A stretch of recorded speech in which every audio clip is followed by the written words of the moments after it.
YouTube. It's been about like 7, 8, 9 days. I don't know. I've been kind of undecisive on whether or not I'm gonna do this video, but then the other day I got a, I got a sign that I should do this video, so we're gonna do this video. If you're not familiar with the topic or the person of this video today, we're talking about Dominique Morgan. If you don't know who Dominique Morgan is, give me a second to introduce and run down who she is. So the first time I was introduced to Dominique Morgan was during that episode of Fag Talk with T.S. Madison. I'm not sure if you guys watched that, but you should definitely watch that if you love a good laugh and a good kiki. And then later on, as I'm scrolling down TikTok, I see her story times about her prison time. Dominique don't know it yet, but she like my internet auntie. I love her content. I love her videos because although she is like really relatable, she is also informative. So like you could be sitting there relating to her about like, I don't know, just like some regular hood shit, some gay shit, anything. And then on top of that, shit, y'all could be relating about that on one video. You scroll to the next video, she teaching you about fucking prep. She teaching you about how to fucking start a foundation. Just like, I like stuff like that. If you could make me laugh and you could teach me something, you got my fault. Okay, guys, so I just did like some market research. Well, that's not the word. So after doing my research, I realized that she has a lot of accolades. I'm gonna try and fit in a timeline. I'm gonna stop right around the Okra project because I know that's what you messy bitches came here to talk about, but that's not what the fuck we talking about because we fuck with Dominic. Oh yeah, I'm really, really biased, so I probably really shouldn't be touching this topic, but I wanna tell y'all who she is because I like her, and it's Pride Month, so I don't think we should be tearing down any of the women. Dominique Morgan is a black trans activist. Got notes, guys. That's why I was looking down. Okay, but anyway, this bitch shaking the table. Dominique is a black trans activist, but I feel like activist is too much of a small word for her. Like activist, philanthropist, advocate. It's so many words to describe her and her work. She was formerly incarcerated. She was prisoned at the age of 18. I believe she said she had about like 30 felonies when she went to prison. I'm gonna insert, like, I'm gonna let her tell y'all her background story about how she ended up in prison because I don't want to like fuck up the story. And she was in jail in Nebraska. She was released in 2009. After release, she began an online public health program. I'm not sure of the name. About 2016, she got her undergrad. I'm not sure what for, but I'm pretty sure it had something to do with like public health, or we'll figure that out. After college, she went on to work in the hospital, and her job in the hospital, I believe, had something to do with like youth advocacy or like sexual health advocacy, something. I might be wrong. Don't whoop my ass if I'm wrong, because people get shit wrong all the time. 2017, she joins a national organization. We're gonna skip a couple years. In 2020, she was named the face of motherfucking Apple. She was like the trans model of fucking Apple. Of a motherfucker. I don't know, pause fire people. Not only that, but during 2020, she had shit going on in 2020. People Magazine. I think she said she did something with Essence. A list of like like I said earlier, her accolades is way too long. For this portion of the video, I'm gonna allow Dominique to explain what she was in prison for. Come on. When I was 16, I left my parents' house and I was instantly in an abusive relationship. Experienced all sorts of abuse that led up to me being pushed out of a 3-story window, and I escaped from him in the dead of the night And by the time I was 17, I was stealing cars and living out of them and writing checks for hotel rooms.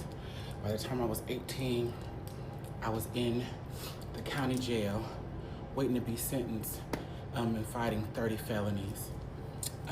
Before I was 19, I was sentenced to 8 to 16 years in Nebraska's Department of Corrections. Hold on. By the time that I was 23, I was in solitary confinement in Nebraska Department of Corrections, and I spent 18 months in there. 6 months of that 18 months, I was housed on death row and had to fight for my life to get up out of there. Um, when I was 21, turning 22, my father died early into my prison sentence.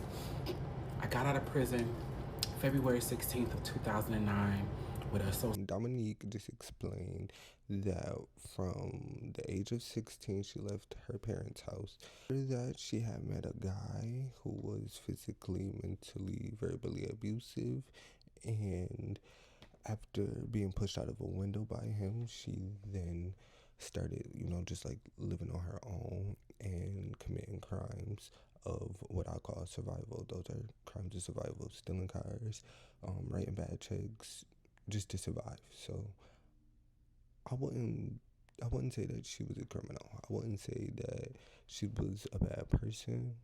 I would just say that she was just living, trying to survive, trying to make it to the next day. I think that as humans, we judge people based off of what we see on the outside, not knowing the full scope of the story, not really knowing like where people come from, like not knowing their background. We just hear, oh, you've been to jail, so you gotta be like a criminal, you gotta be like this bad person. And in most cases, that's well, not most cases, but in a lot of cases, that's not always true.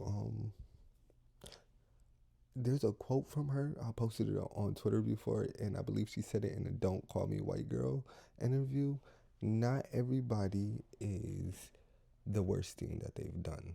And I feel like that is the best quote to describe her life. She is not a criminal. She is just a person that was in a fucked up situation that turned nothing into something.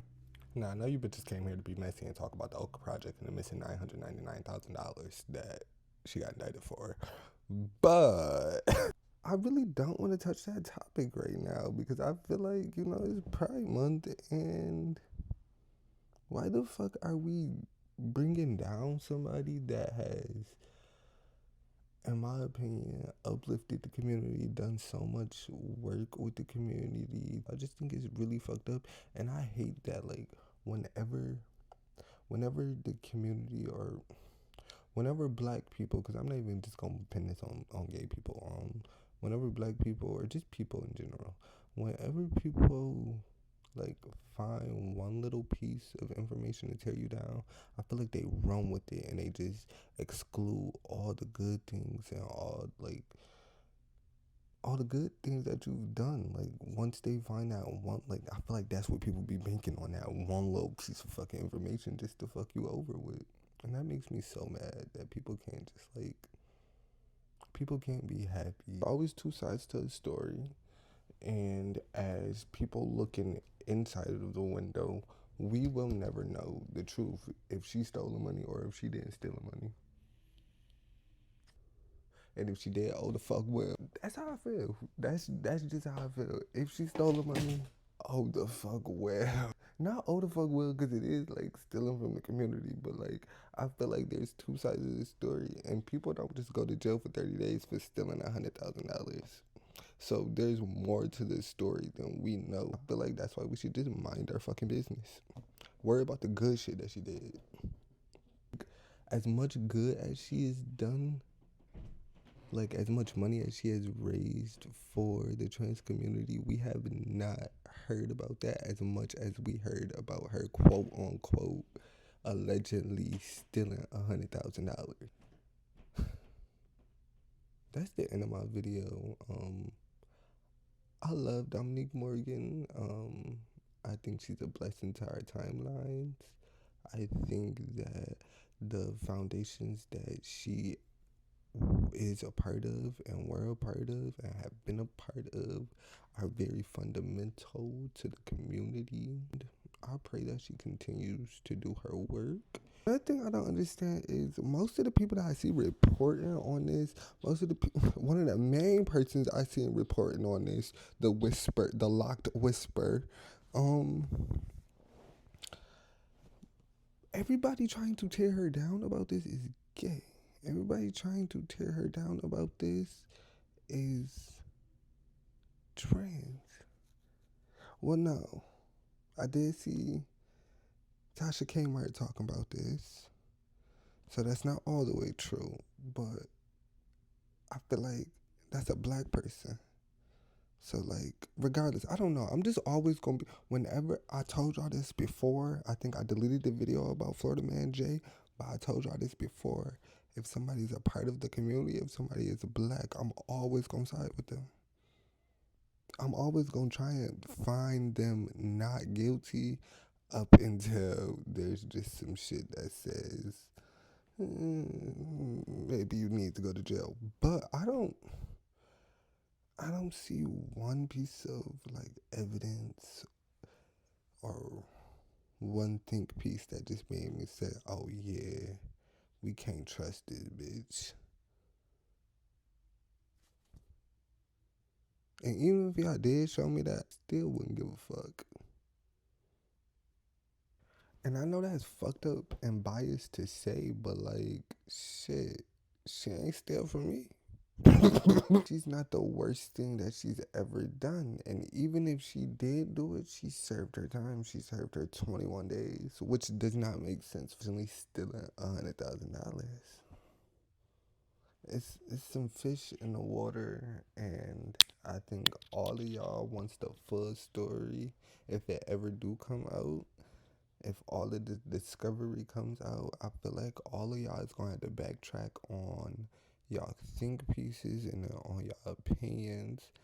And I feel like if all of the truth come out, y'all not just gonna be pointing y'all fingers at her and saying, "Oh, it's just her. She's just the bad guy." I feel like if there was wrongdoings going on, other people were complicit. You don't just steal that much money without help. And that's all I'm gonna say. And I'm not saying that she stole any money. So don't like get that misconstrued. Don't, yeah. And if she did, so the fuck what? That's all I gotta say. Make sure you like the video. Make sure you subscribe. Make sure you leave a comment. Bye.